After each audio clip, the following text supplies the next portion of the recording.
$750 million. But documents obtained by the Labor Party under Right to Information revealed those numbers may have shakiness.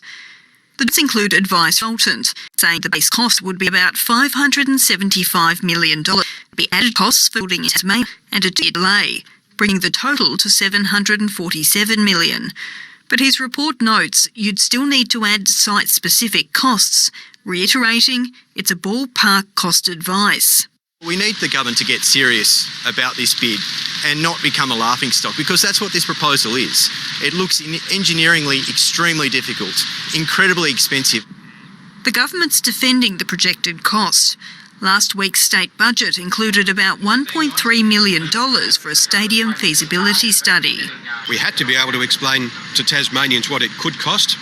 Now we need to go and do the work to find out what it will cost us if we proceed. The chair of the AFL Task Force, Brett Godfrey, says the new stadium isn't integral to the licence bid.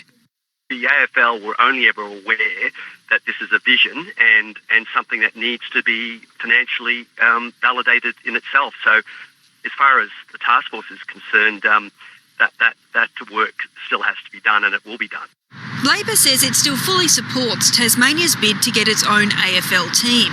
That bipartisan support means members of the AFL Task Force are not worried by a political argument over a new stadium. Instead, they're focused on trying to convince AFL team presidents to grant Tasmania its own licence, whether or not a new stadium eventuates. Laura Beavis, ABC News.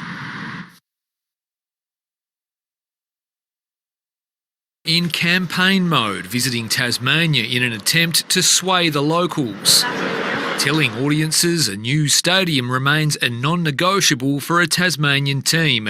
He's fought and won